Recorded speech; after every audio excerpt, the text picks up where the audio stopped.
Hi and welcome to another episode of the Punk Rock Health Podcast. I'm Kelly and I'm here with Dr Katie Chong. Hello. Hi. So Katie and I are good friends. We go way back, and I know that Katie has been spending most of her life trying to save the planet. But if you asked me in detail what that involved, I would struggle to tell you. So, Katie, why don't you tell us a little bit about your journey with saving the planet? Okay. So I'm a chemical engineer, and I work at Aston University as a lecturer in chemical engineering. But then I also research. So my research is involved in bioenergy. So I work at the European Bioenergy Research Institute that is also based at Aston University. So as part of that, we do lots of research to try and save the world. Hooray! So at the moment, I'm working on a number of different projects. So the thing that I look at is turning wood and waste and residues and turn that into fuels. So that's the experimental part. But then also I try and help industries understand which of the technologies, because there are lots and lots of different technologies, which of those is going to be feasible from a technical point of view, but also from an economic point of view. Because none of these companies are going to do it if they're not going to make money. Mm-hmm. So I build models that help them to understand what that full system will look like if they decide to commercialise, and whether it's going to make money or not. Wow. So I help people take their research out of the lab. So all the clever chemists in the lab doing things at small scale, I help them to scale it up to see what that would look like at large scale. That's super exciting. So and you never knew I did that. I kind of knew what you're up to. I knew enough to ask you to come and do my podcast. Yeah, so. Climate change stuff. Yeah, I was like, Katie's trying to save the planet. That's totally relevant to what we're doing over here, talking about plastics and recycling and so on. Yeah. So that's amazing. So what's the top? Is it classified? Can you tell me? Like, what's the top thing? Tell you, but I'll have to kill you. Oh my god! There's so much in my vault. I don't think there is like one solution. There isn't just a single solution to try and to stop climate change or even slow it down. It's going to be a number of different things that we need to do. There isn't just one thing that you can do that is going to solve all of our problems. It's going to be looking at new ways that we can make energy, which we're pretty good at. So in the UK, we've gone coal free for quite a long time now. So it's quite easy for us to make electricity in a renewable way. So we've got solar, we've got wind, we've even got nuclear. And so there's lots of ways to make electricity. But now we're having to move into the area where we have to go for things that are a little bit more difficult. So now we need to look at making renewable fuels. For cars, we can do that quite easily. But where it gets tricky is with aviation and marine fuels.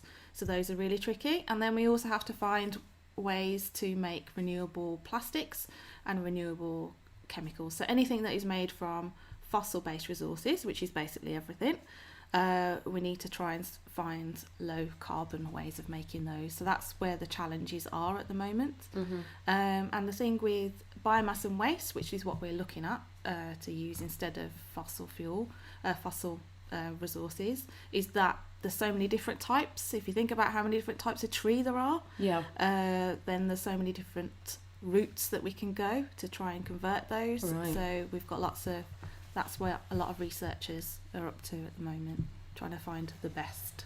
Do you think, like, with some of our, like, taking, for example, cow's milk and the issue with dairy farming and what cows are kind of doing to the environment, mm-hmm. or the amount of dairy that's happening in the environment, and that we're moving into, like, nut milks. And do you feel that, I wonder if we all moved on to the one kind of nut milk, would it be similarly damaging on the scale of dairy? If we did one nut milk on the scale of what we're doing with dairy, would it be similarly damaging? That's a question that I think about. And I'm wondering if with the other avenues, mm-hmm. if we all went for our plastic replacement to one avenue, do you think we would find similar problems? Do you think that there's a problem with just how much we consume on the planet? So our consumption is a massive problem. And that's why we're seeing such an acceleration with our problems, is because of the population explosion. And as we see countries like India and China going through their industrial revolution now, their demand for these kind of products is going up. And so, yeah, if we have to be really conscious about the route that we go down. So if we do choose to have almond milk, for example, we're left with a different set of problems. So with almond milk, it's about the water that it uses. It uses so much water to grow those trees and to get those almonds. And then we've got a water issue. With our climate changing, our water is becoming more scarce. So we end up with a different set of issues, not so much the CO2 issues. We end up with water and land issues as well. So there isn't, like I said, there isn't just one thing to think about. It's like you have to choose the least worst option. Yeah. There isn't a perfect result. No. And I'm thinking about the people as well that are involved with those industries.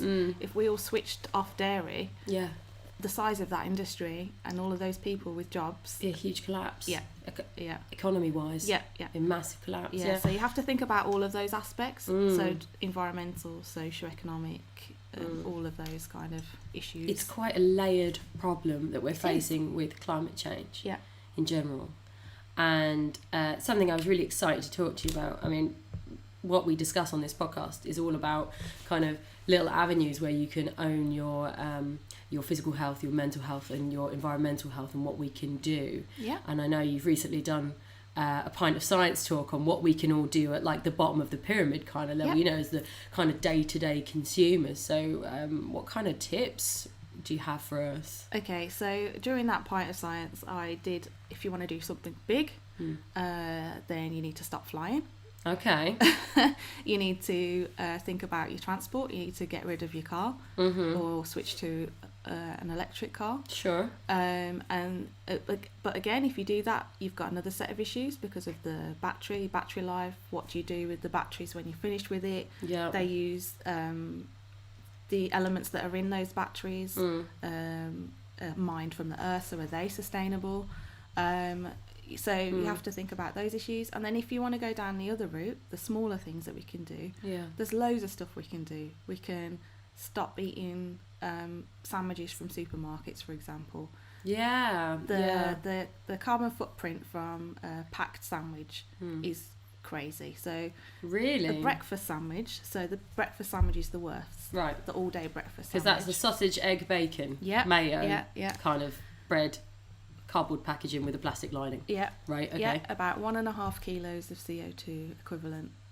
Wow. Just from that one. From just your one day, sandwich. And if you had that 3 times a week, then that's over the course of a year. That's huge. Yeah, quite a lot, because of the packaging, because of the transport, because of the all the stuff that goes into making that sandwich. The sausage, the bacon, and the chicken, the eggs, and the mayo. So even making your own packed lunch can have quite a big impact over the course of a year. That's amazing, because I think often we think about these small changes and we think they're so small, how is it having any impact? You know, it feels like buying a packed sandwich or it feels like such a small thing. But how much is that? It was a kilo? 1.5 kilo. 1.5 kilo of carbon CO2 equivalent. Yeah, there was a big study done in Manchester on all of the different sandwiches and the life cycle impacts of all of them. Wow. And they rank all the sandwiches. What's the best one for the environment? Do you remember? They're all pretty dodgy, but something. With not even cheese is bad because of dairy. So it's better. So some kind of falafel wrap is something probably like that. Anything with bacon on it or sausage in it is pretty bad. A pig's bad. Pigs aren't as bad as cows. Yeah, but they're up there, aren't they? They're up there. Yeah, beef is the worst. Yeah, pigs are about mid-scale. Chicken are a bit lower. Yeah. So there's a big study on that as well, where you can see the impacts of the CO2 emissions from different meat products compared to vegetables. Yeah, I was looking at also like vegetable sustainability as well, and I was like, God, all the things that I like are the bad stuff. Yeah. It's like, oh man. Grow it yourself. I'm trying to think what was on the top of the list. I think it was things like courgettes, tomatoes, and avocados. I think were quite high up in the list. I'm thinking about what I like, because I remember it's all the stuff that I want to eat a lot of. And I was like, oh snap, man. Yeah, it's not seasonal because you need we don't eat seasonally. No. But if we ate seasonally, it would be fine. Yeah, and if you grew your own. Yeah. The problem is if you want tomatoes all year round, they're going to have to come from heated greenhouses. And how do you heat them? Yeah. It's normally from fossil. From the fires of hell. Yeah, basically. we need to say a hand from Satan. Yeah. Yeah, so it's just like the all around impact of everything. Whenever we use energy, we have to think about where that energy comes from, and it's normally from fossil resources. So yeah, I guess the demand is the issue. I guess spreading out our demand in sensible ways is going to really help across the board as well. Definitely, yeah. Trying to, I think, you know, like, I mean, you have to make the changes you can make, you know, and make this. I mean, I guess if you choose to fly one less time a year, that's good. Yeah, that helps, you know. And I guess every small decision you make cumulatively over the year will have a great. And I didn't know that about sandwiches. Is there anything else that's is there anything else that's like a hidden massive saving we can make climate wise? Chocolate's pretty bad. Okay. Yeah, which has ruined my life. Oh. I wish I didn't know all this stuff. Yeah. What about if you get cacao nibs and like whip up your own sort of? But where did you fly them in from? Oh yeah, that sucks. Exactly. Yeah. Oh man. I didn't want this to be bleak. Mate. I know this is the thing. When I did my pint of science, I'm like, I know there's a lot of doom and gloom. It is pretty scary. Like the UN have said we've got 11 years to try and, well, not even to figure it out, just to slow it down. Yeah. We can't stop it. Like to buy time, basically. To at least limit what we're up to. Wow. And I think now we're at the point where it's people have got to make the change. Like there's things that have been happening behind the scenes that most people don't know about. Like there's biofuels already in our fuel, and a lot of our electricity is already renewable. So the stuff that has been going on behind the scenes that have no impact on you, you don't notice. You don't know if your plug electricity comes from wind power or from a coal. It just goes into the grid and we get served it. You don't know where it's from. So that's all been happening. But now it's the time where people have got to make a change, and whether that's voluntary or whether it's involuntary, and whether the government are going to mandate it. Yeah. And I think it will end up that it will have to be mandated. It's like the thing with the plastic bags. Until the government stepped in and made us all pay 5p for it, then we were just going through them knowing that they didn't decompose and they were strangling wildlife and all kinds of stuff, and we just cracked on with it until it's like, 5p? Yeah, I'm not paying 5p. I'm going to save my 5p. I do the other thing if I get caught short. I don't mind giving a shout out to Morrison's on this. They give you a paper bag option for like 20p. Yeah. And I'm like, I won't pay 5-10p for a plastic one, but I happily pay 20p for a paper one. Yeah. Because I like walking out of my shopping not feeling like I've done a bad. Because I don't always know that I'm going to shop, and I always try and carry a bag on me, and I'm trying to be very good. I always try and carry a reusable cup on me as well. But some days. Oh, hey Murray. Oh no, you're mooning the camera, buddy. Extra guest. This is our cat consultant, Murray. You want to be on the podcast, do you, mate? He does, yeah. He knows a lot about the environment outside. He's my advisor. He'll get bored in a minute. He will. See him watch me. Bless him. Oh, what a sweetie. Oh, I've lost my train of thought now. Yeah. So the bags, but if the bags for life. I wouldn't beat yourself up too much if you forget it, because if you look at the life cycle of the bag for life, it takes you'd have to use it 150 times or something. Wow. Yeah, so jeez. Nothing's perfect. No. Yeah, but it's the paper bags are pretty good though, right? Yeah. Because that's sustainable, renewable, easily enough to recyclable, and yeah. They presumably compost, all right, or they break down, all right. They do. They break down in landfill or whatever as well. So if you end up binning one or even tossing one in the park, if you're an awful human. You're an awful human. You're throwing your paper bags crazy in the night all across the park. At least it'll break down. It will. It's not toxic as well for like the ground and wildlife and stuff. So I guess paper bags are better. A good start, you know. Yeah. I think that there's a lot of attitudes out there from people that think that industry have to do this for us. Like I've heard a lot of people saying, because we were talking online about how the government are banning the single-use stirrer straws and earbuds, or cotton buds I should say. You're not allowed to call them earbuds, are you? Because you're not meant to stick them down your ears. I'm sure everybody's parents shouted at them for that at some point. Put that in your ear, you go deaf. So they're putting a ban in place for that for next year, and a couple of people have piped up, because I shared it on our page, and a couple of people piped up just like, it's 0.0025% of plastics, it's not enough, it's, you know, it's rubbish, it's not, you know, it's on industry, and industry are going out into the seas and doing all this mad stuff, and, you know, like, just kind of not saying, oh, well, good. Yeah, that's just being negative. Yeah, just being really negative about it, you know, and then just being like, oh, you know, industries have to be responsible, blah blah blah. But industries are only going to be responsible if the consumers force it, or if the government forces it. Absolutely. So industries, they want to make their money. Of course, that's what they're about. Unless they're mandated to do it, they won't offer to. No, of course not. They won't offer to. No. Absolutely. No. And I was talking to I did an episode with Halo Coffee, and they have home compostable Nespresso pods, which is great. Yeah, that is good. You just feel good about that. Yeah. It's lovely coffee as well. And we were talking about the bottom of the pyramid, that we are the bottom of the pyramid. Yeah. And so if we said outright church no to like the pods that are not compostable, or the pods that are not sort of recyclable, which is most of them. Yeah. They would cease to exist. Yeah. You know, and if we all said no to battery hen eggs, they would cease to exist. Yep. It's our, we have power. Yeah, we do. We have power. You know, and like you said about packing your own sandwiches, I can't, you know, that's blown my mind that it's that much of an impact. That's a really huge impact. I know there's some cases where you can't avoid it. Of course if not. You're travelling, but during a normal working week, you can probably avoid having to buy those packaged up stuff. What could you do if... What? What would you do if? What could you do if, say you had a packet sandwich on your way home on the motorway one day, and you're like, I feel really crappy about that.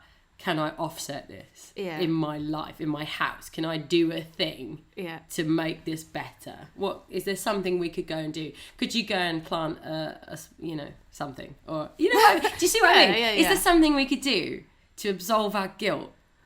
Eco guilt. Our woke anxiety. What can we do for our woke anxiety? Like make sure you recycle. Can you recycle those sandwich packages, because they've got like a plastic film inside? You can. You can shove them in and they'll go to the paper mill. I used to work at a recycled paper mill. So and if it's coated and it doesn't break down, it just gets rejected from the system. So you can chance it basically. You can chance it. You can throw it in. Yeah, you can chance it. Okay. And likelihood is that it would get rejected. The other thing is, if you're sending it to a recycle mill, they don't want stuff with food on it. Yeah. Because then they can't use it for food packaging, because your food soiled. Yeah, and it's nasty. You don't want that in your cardboard box. Pizza boxes are just, they're a landfill job now. They're a landfill job. If it's got grease on it and cheese stuck to it, don't. And the trouble is, if you put it into your recycling and when it gets to the sorting depot, they spy the greasy pizza box, they have to ditch the whole batch. They have to ditch the whole area around it. Oh man. Yeah.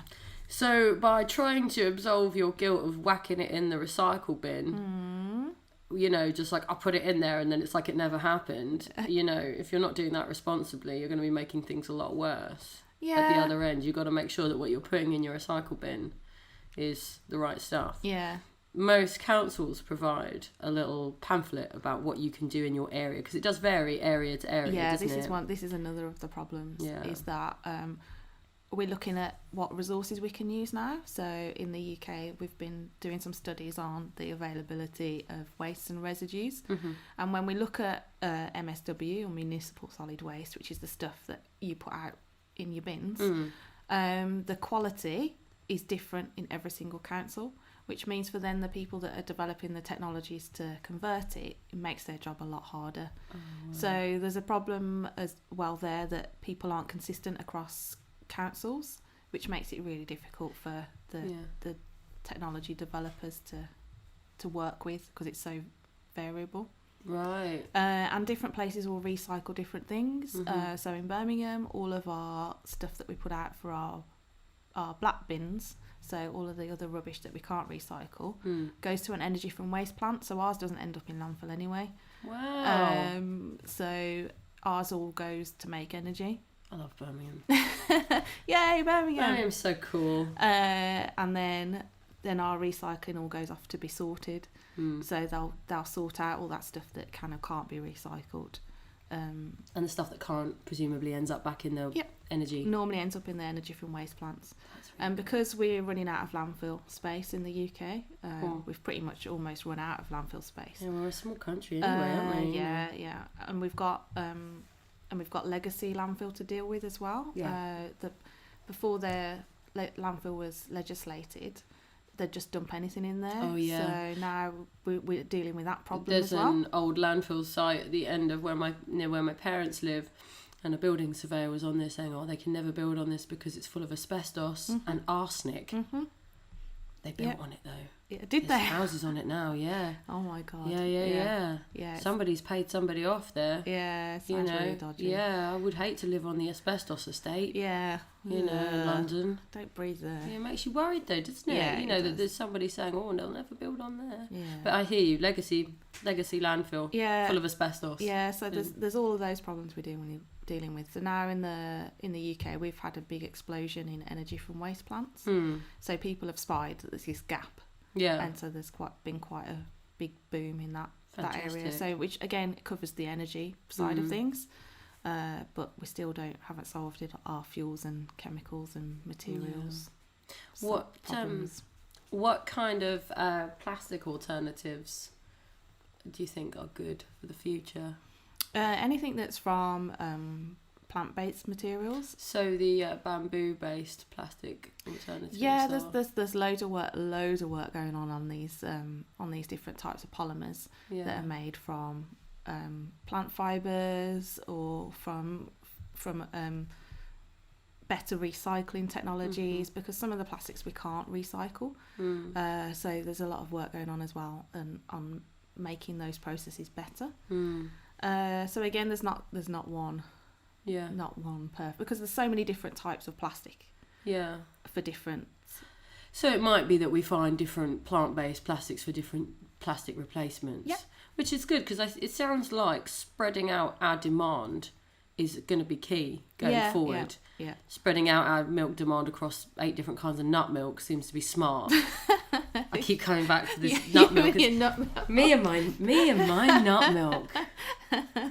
Oh man. But yeah, I mean that's what I'm getting at. Is the spreading out of the demand seems to be a sensible way for us to push forward. It does, and we need to be sensible about how we use all of the resources that we've got left, because the demand for these renewable resources is only going to increase. Yeah. So then how do we decide which ones what we should prioritise? What gets the space to grow? Yeah. So it's a lot. There's a big challenge. It's quite frightening, the situation we're in, really. It feels like when you start looking into it, it feels very terrifying. And I think it's really important for people not to feel afraid, but to feel mobilised. Yeah, do something about it. Doing about it. Yeah. So if you could go, what's your top 5 tips for what we can do at home? Put a jumper on. Okay, less heating, more jumpers. I like that. I love blankets.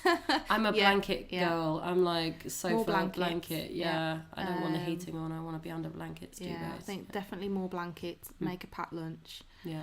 Just consume less. So don't buy so much crap. Yeah. People don't need a lot of the stuff that they buy. Be a bit more conscious about what you're buying and where you're buying it from, and you don't normally need to buy as much as you do. It's just being a bit more conscious. Is a really good one. I think the minimalist kind of living movement has done some good there, because people are taking on this thing about like, does this item give me joy, and will it give me joy every day, or is it novelty crap that I'm going to get annoyed with or bored of, or need to find space for in the next 3 months or less, you know. I mean, I tend to now, if I can, for presents for people, try and do stuff with them. An experience. Rather than stuff, you know. Do a thing, because, you know, when I moved house, actually, I woke up to that. I was like, oh, so much stuff. And then every time I go out to like a theatre show and there's a programme, so I'm like, I don't want to. It's just going to be more stuff. I don't want to program. Whereas before I'd be like, oh, a souvenir of my joy. You know, it's like, no, being there is the joy. You don't need a programme. So being a bit more conscious, and I think going back a little bit to how things were just after the war. Well, a lot of this has happened in the last 50 years, isn't it? A lot of these changes that are really very damaging, convenience foods, and nothing is seasonal, and plastic in our tea bags, or tea bags in general, have all come about in the last sort of 50 years. It's the convenience movement of capitalism. Consume, convenience and consume, you know. Yeah, so and so going back to like recycling, reusing your clothes, upcycling, buying second-hand clothes, upcycling stuff, thinking about using natural materials. So in your house, think about using wooden things. Wood is a brilliant store of carbon. So if you have it in your house as a piece of furniture rather than burning it, then you're effectively storing that carbon and not releasing it into the atmosphere. It's a nice way of looking at it. So if we have more wooden houses, that would be a really good way of storing carbon. And there was a big report recently that suggested that as a way of capturing carbon. Because now we need to go net zero. Right. So that means we need to not emit any more carbon than we've used, or ideally we want to go net negative. So we want to be storing carbon somehow. So that's one way we can store the carbon, is grow the trees, and which take the carbon out of the atmosphere. Fantastic. And turn it into something, and we store it, just keep it. Wood's lovely, isn't it? It is, Nicer than having plastic chairs, sort of pre-70s. Absolutely. You were telling me earlier about your Pint of Science talk, how you gave everybody a hanky. I did. Was everyone crying? At the state of the planet. You just handed out hankies. I just really gave it to them about how terrible things are. No, that was just like a suggestion about something little that you can do. So tissues, use a lot of energy to make tissues. A lot of water, a lot of heat. So if you have a hanky that you can just reuse, stick it in your washing machine with the rest of your load, then you're saving a bit of energy. Amazing. So little things like that. Trying to grow your own veg a little bit, just grow some more plants. Just supplement your shopping with some grow your own and grow more plants. Even if you don't grow vegetables, grow something. Nice. Rather than having like a plastic lawn, a fake plastic lawn, which is really trendy, which I really don't understand. That's a real shame. Just grow something, because then it's taking in that CO2. Lovely. I quite like I had a big aloe vera plant, and they're quite good for the air quality apparently in your home. Aloe vera plants, spider plants, and there was another kind that I can't remember what it was. Maybe ferns or something. Ferns are pretty good. A couple of like really easy home plants. You know, easy to keep. Like aloe veras, you don't do nothing with them. They're like a grass. You just ignore them. Stick them somewhere sort of sunny, water them here and there. And then if you burn yourself, there you go. Aloe vera gel, you just whack a leaf off. They're quite amazing actually, because aloe vera gel is quite expensive as a beauty product, or like if you want it in a smoothie, or if you want to drink an aloe vera gel drink, that you pay a lot of money for that. I heard it's because one company owns like 80% of the aloe vera that's farmed. Really? It's one of those forever living companies, like all the aloe vera detox people, that they get through so much that they own. So that pushes the price up on the remainder, because it's quite a small amount that's left for the public, as it were, that aren't part of that movement. But you grow your own aloe vera, stick it in smoothies. I used to stick a tablespoon in my smoothies, carefully though, because it has a layer of latex under the leaf that's extremely laxative. Oh, nice. Yeah. Did you discover this? Thankfully. Is this a nice story? Thankfully, I'm the kind of person who read up on how to prepare aloe vera before I tried to just chop a leaf up and throw it in my blender. But I know a lot of people will open a leaf up, scrape a leaf and not know about this and be like, well, that was a swift action. Bonus weight loss. Yeah, that's why it's so good for weight loss. You can't, you just woo, you know? Yeah, no, it's got against the leaf in the crease. There's like a vein of like in the bigger leaves it's yellow. You can really see it. Okay. But it's like a latex that splits the leaf from the gel. So when you scrape your gel out of the leaf, you just don't want to scrape too close to the leaf. Yeah. That's all. Top tips. Yeah. Something from my own personal experience, you know. But yeah, I love having an aloe vera plant at home, you know. Yeah, so grow more stuff. That's an easy one. Yeah, that is quite. That's easy. I thought aloe vera was good because it's really cost effective in that respect because it's expensive if you want it for burns or if you have eczema. Is it eczema you meant to put it on? There's a couple of like skin irritants that it really helps with. You know. Yeah, and like even grow your own strawberries. Strawberries are really expensive, so and they're really quite easy to grow. It's lovely to grow something as well. You proper feel smug about it. You feel really proud about your one wonky strawberry. From my vegetable patch today, Kate, my friend used to grow artichokes because they were expensive and easy to grow. Yeah. And she was just like, I have loads of artichokes now. Yeah, because it's great, you know. And so I think if you pick the thing that you're into that's expensive, like asparagus as well, it's quite easy to grow and it's expensive. So you know that kind of thing supplement. Supplement your garden. So grow more, have more green stuff. Have more greens. It's always good. Yeah. And think about where your stuff comes from. Like, has it flown all the way across the world to get to your cupboard? If so, not great. Yeah.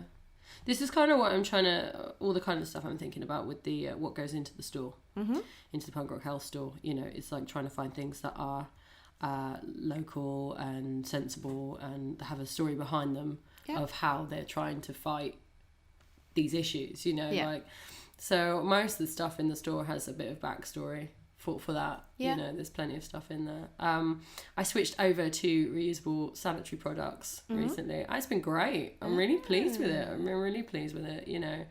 And it's funny because you're kind of excited to use them. You're like, oh, cool, I'm doing my bit. And you know, some of them are great colours.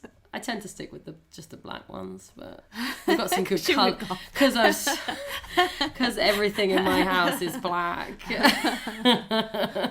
Everything I own is black. Yeah, we've got some good colour ones. It makes it fun, and then you feel like, and then actually when you think about like, oh, it's so nice that I just don't have this roll of weird, dirty plastic stuff that I'm gonna throw in a bin that's probably gonna end up somewhere gross again, you know. It's nice to know that you're not contributing to that. And so it's just thinking about all those things in all aspects of everything that you do. Make all your little savings where you can. I just got a load of cling film alternatives in beeswax wraps that are going to go on the store pretty soon. Stuff like that is great. They smell so good because they smell like honey.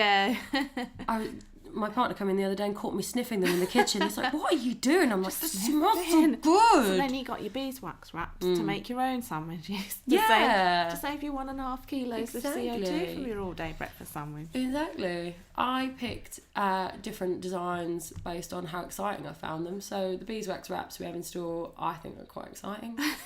My favourite ones have whales on. Oh, that's nice. Got ones for bread, ones for sandwiches, ones for cheese boards, you know, all kinds of stuff. So yeah, man. It was a big inspiration for doing this for me was how I didn't like how a lot of things looked in the eco market. This kind of beige taupe stuff. It's not me. It's not you either. No, I know not it's not what you're about either. No. You know, so to find a collection of stuff that's fun to use was part of the goal for me. It's like, I want to use these beeswax wraps because cool, like not using cling film environment but they look cool and they smell great and I feel excited when I use them. You wouldn't be so excited if it had some pink flowers on it. I certainly wouldn't. I'd be quite upset. I'd just be like, for God's sake, you know, again. Just because I not like with the flowers. Just because I'm sweet on the planet doesn't mean I'm like sweet person. Can we have one with knives on? Yes, the skulls, please. Bring on the skulls. It's one of my long-term goals for Punk Rock Health is getting my own beeswax wraps printed at some point with the cool skulls on. Yeah, please. One that's floral and skulls, and one that's like just punky pure and skulls. Yeah, black and white and skulls, and then one that's like skulls with some like rosy. Yeah. You know, like our logo efforts. Yeah. You know, that kind of thing. Because I think, gosh, I just want that kind of stuff in my house. Yeah. I don't want the fact that I choose to be sustainable, ethical, to mean that I don't like anything in my house, because we've been spoiled. Yeah. This is part of what we're fighting against, that we've been spoilt by massively convenience and things being, you know, so many different styles and so many different choices, and you get very used to having your stuff in your home reflect what you're about, but for a cheap price. Yeah. That we're not paying for it. We're not ringing up a carpenter going, can you make me a nice skull table? Yeah. You know, we're getting some plastic skull moulded 30 quid coffee table job. I don't know. Do you know what I mean? Like, we've got so much choice, and I think that and because we've got so much choice, sometimes we don't make the right choices. Absolutely. So now we have to make the right choices. Absolutely. What could you do? What kind of damage is a flight? Let's say a 3-hour flight. What kind of what are we talking about person wise? Do you have a rough damage number? Normally now, when you book a flight, it tells you how much CO2 equivalent you're emitting. Oh wow. It depends, like the size of the aircraft, because the different aircrafts hold a different amount of fuel. Of course. Yeah. So it really depends on how many people it holds. So it's quite difficult. Working out how much CO2 something emits on its life cycle is quite a tricky thing to do. Right. Okay. So we have to look at CO. Well, that's why it always says CO2 equivalents, because there's other things as well that cause other greenhouse gases like methane and so on. But CO2 is something that we all understand. Yeah. So we have to do an equivalence to say, okay, this is how much equivalent CO2 you'd be emitting over the life cycle of that thing. Yeah. So it's quite tricky to say, give you an exact number, because there's so much. Yeah, much goes into it. But yeah, it's a lot. Yeah, it's a lot. It's a big amount. It's well over a ton. I wonder if there are. I mean, I might have to start digging around. I'm sure there are companies out there that you can give money to help you offset your flights. Yeah, they'll plant some trees for you. I suppose that's what they're doing. They're planting some trees. Yeah. So I mean, that's a good thing to do. Yeah. To look into. Like, there are people out there in the business of offsetting your damage. You know, I mean, it's something that we're trying to do a little bit with Punk Rock Health as well, is that, you know, when you come to us, it's ethical, sustainable, and it should at least be somewhat stylish. tiny bit. A little bit cool looking. But yeah, I'm trying to find ways to offset our shipping. You know, things that I can do. Yeah. You know, I know how many orders go out the door. I know where they've gone. I'm thinking, okay, what's my action this month to help balance this out? Yeah. Because there are green couriers, but we are too small. Oh, we are too small. Yeah, okay. yeah. The ones I've found, we're not really doing enough orders to get them to be interested enough without charging the customers 15 quid each delivery, which I don't want to do. That's not fair. Especially our customers, they're trying to do their bit. You know, don't be like, thanks for trying to do your bit. Now it's £15 to have that shipped to you. So yeah, I'm trying really hard. So at the moment, also searching home compostable mailing bags, which I've just found the ones that I want to use, which is great. Switching over to those, but I've been using paper jiffy bags, right? But working out that bit of bubble wrap is a shame. Because what we're doing is trying to get rid of plastic and so on. So I found I found a group called 4Ocean, and they make these plastic bracelets out of plastic that's been fished out the sea. Okay. So you pay $20 for this bracelet, and for that they've taken a pound of plastic out the sea. Okay, that's good. Which is really cool. Yeah. So I'm like, okay, and I like the fact that they're not a charity, they're a business. Yeah. So they're selling these bracelets to make their work viable. Yeah. So I was like, I'm kind of into this. This isn't like donate £3 a month and we'll pull some plastic out the sea. It's like, we'll buy a thing and that's you done. And You've bought the thing and that's our business. And they're doing a load of work for education. They're doing a load of work in trying to find technologies that catch waste in the sea and pull it out and stuff like that. So I'm like, I really like these guys. So I thought, right, for all my orders that go out in these Jiffy bags, I've got a fund, putting a couple of quid into the For Ocean fund, going to buy a bunch of these bracelets. Yeah. And then our customers are going to get randomised gifts of the, it's just like some lucky customer will be, one in 15 customers will probably get one of these lovely bracelets and enjoy knowing that there was a pound of plastic that was in the ocean that they're wearing that, and that's made it, given it a new value. Yeah. Because they're nice. They're like those little marble rounded beads. And they go, so you actually want to wear them. Yeah, they're cool. They don't like a carrier bag hanging around your wrist. It's like, you look like some poor seagull, with a bag wrapped around your leg. Like, it's awful. Just to remind everybody of the plight of the ocean. No, it's not. Get all depressed again. That's not the business model. Luckily, that's not the business model. Yeah. No, they're like nice little neat balls that they've made, and like the ones that everyone's wearing, the little balls. But they're like reclaimed plastic from the sea. That's really cool. Flipping cool. Yeah, there's lots of companies that have sprung up that are doing, that'll do your offsetting for you, that'll take your guilt for you and sort it out. I think there's a whole industry in that. There is, and people are. I'm worried now that people are just going to get climate boredom because it's just everywhere, and so now people will just zone out and just go ugh and not do anything. So that's the worry. That's the worry. So what you're saying is we need to make climate awareness sexy, right? So we're gonna get Idris Elba. See the face of He's climate going to be change. the face of sexy climate change. Idris Elba, Keanu Reeves. I just listed off all the people I fancy. It's like this is TMI for the listeners, who's hot this week. Can we get some drag queens involved? Yeah, I think so. Drag queens are a great vehicle for change. I think so. Oh my gosh, I absolutely love Drag Race. Yeah, me too. I love it in a big way. Me and my partner were talking about, with a couple of friends of ours at a bar, talking about season 11 RuPaul's Drag Race, of who was doing what and how they were competing, and we were like, yeah, but she never brings on the runway and blah blah blah, and we were like, gosh, we're talking about this like this is football. We're talking about like they're the players of our team, we're all sat around going, yeah, she beats her face, but doesn't bring it on the runway. But it's wonderful. Like, I love it, and I love that it's not flippant. They're full of stuff for change and really positive influences and stuff. I love it, absolutely. If they want to do some stuff about climate change, I'm sure that would make it cool. I'm going to try that. We'll run our own little event, Drag queens against climate. Drag race, climate for change. We'll have to take that one to the workshop, mate.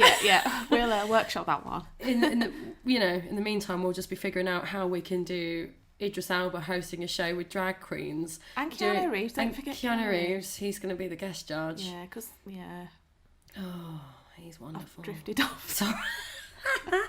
See, we're doing that thing. We're doing an example of climate change boredom. Oh yeah. This is what you're not to do about climate change. Drift off. Yeah, it's hard. Yeah. It is hard. Yeah. It is quite it's quite so when because obviously I hear a lot of the information and then I'm just like, oh man. But then I think of a polar bear just drifting off on a lonely iceberg, and that's what motivates me to keep going. Is that what? Honestly, that's what comes into your head. Honestly, is like this. If I start getting climate boredom, I think about a polar bear, and he's like, Katie, don't forget about me. Yeah, and I tell all my students that as well. That's what keeps me going. That's what keeps you tapped in, tuned in. Think about the polar bears. Think about the bear, mate. The one who was friends with the dog. That one. That one from the cute video. Yeah. He's the one. Oh man, yeah. So it's about keeping that in mind. Yeah. I know it's. Well, this is kind of like what I'm trying to do with Punk Rock Health is have these discussions to find ways that we can engage practically with the issue from our homes. Yeah. You know, we are the masses, and, you know, industry or capitalism doesn't want this revolution. They want us to keep spending money. They want us to keep want to keep making money. They don't want to suddenly have an industry change, blah blah. So this is a revolution. This is the punk part, you know, because I'm touting this is a small revolution that's going to be made by us having discussions, sharing information, and making choices for how we want our world to look. That's Rage Against the Machine, so got to take the power back. Oh gosh. And it's already happening. If you look around, if you look at what's happening now with all the different protests, the kids are all protesting. And it's because it's their world. They're the ones that are going to suffer the most. And people are talking about it. It's a lot more of people's in people's agenda now. It's people power. People stopping traffic in London. And causing a lot of awkwardness for people going about their business. Yeah, because people need to in a peaceful way, think, you know. And it has really triggered a change. Like if you look at what the government now has announced that climate emergency, and then have announced the commitment to being net zero by 2050. So that has all happened because of people, and because people are making a big noise about it now. We're putting the pressure on. And like high profile people like David Attenborough talking about it in his programs, and it's just the power of talking about it, discussion, awareness, knowledge, and like smashing all of those things that make people not do it. Like, oh no, it's food versus fuel, and all of these kind of things. It makes no difference. It's just a sandwich. It's just a sandwich. It's like, but you know, like it's good to feel like it's not just a sandwich. It's your contribution to our future. If you take your own water bottle and fill it up out the tap, you've saved that one bottle that could have ended up in the ocean and killed a polar bear. Oh, matey boy. Poor old matey boy on his iceberg. Oh, no, don't. I'm with you. No, I'm so with you. The little decisions make a difference. They do. And if we take... Because all we have is our pound, you know, or our dollar, or our... Where we spend euro, it is you know, up to us. and that's on us, you know. So if we take the demand down on that kind of stuff, there'll be less of it, you know. I think it's wonderful. I think it's nice to feel like, actually, because I think in this country for a long time we've felt like we're not being heard. Our government's running riot, doing all kinds of mad stuff that they are still very mad. But this is one area we can make a difference. We can just decide that you're not getting my pound, you're not having it. Evian today. I don't know why I'm picking on Evian. Insert water bottle company, you know, whatever. You know who gets my pound? Is it Pellegrino? Because I get the glass. If I get stuck, I go for the glass. You know, because it's endlessly recyclable, infinitely recyclable, which is great. And we talk about this a lot. Is that how plastic isn't infinitely recyclable?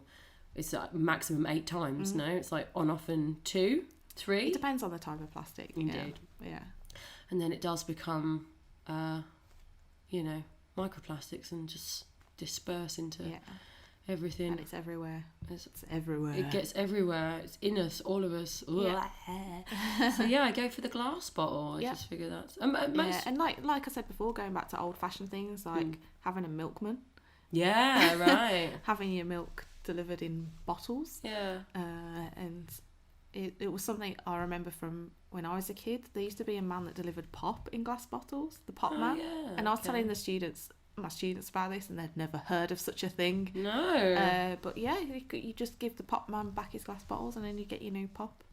I don't know if that was a Brummie thing. No, I don't know if we had it where I grew up. But then we're slightly just only a little, but probably a London thing. Probably didn't. I don't really remember. So stuff like that, like going back to old-fashioned. And I guess the jobs that go missing in one end or appear at the other end. You know, suddenly there's milkmen getting their jobs back. Where they drive around in their little electric cart, go-kart. Milk go-kart. Milk carts. Yeah, exactly. So and stuff like that. Yeah. Little things make a big difference. Harking back. I think it's nice, actually. I think we're going to see a shift back anyway because of the amount of like mental health issues we're having around how we live. You know, like being so in our phones and in our screens and so on. And you know, like the upsurge in board games because people want to get away from their screens, and it's almost like that's a step backwards. Yeah, and people listening to podcasts, it's a bit like radio. You know, it's like we are kind of finding a modern, we're going full circle in a kind of modern way. So and everyone's into doing crafts. Everyone's crafting, people big into crafting, and we'll start bringing that into our homes and consuming less. Making our own thing, which is great. Absolutely. Maybe, Katie, we'll do a spin-off episode where we go crafting. We could do like goths go crafting. You know, I like my crafting. Yeah. Totally. Well, I'm into it. Well, I guess we better wrap this up because you and I have a date to go and watch Taking Back Sunday. So we better get our emo sweeps out and our Converse on and go and watch a rock with band. Our metal straws with for our drinks. Reusable straws for our pop, you know. Our pop. Go pop tonight, we're not drinking. Oh yeah. Well, you can have a drink if you want. I'm not going to stop you. I'm an adult. Yeah, you're a grown-up. You do what you want. Yeah. Cool. Well, thanks for coming on. Okay, thank you. Thanks for having me.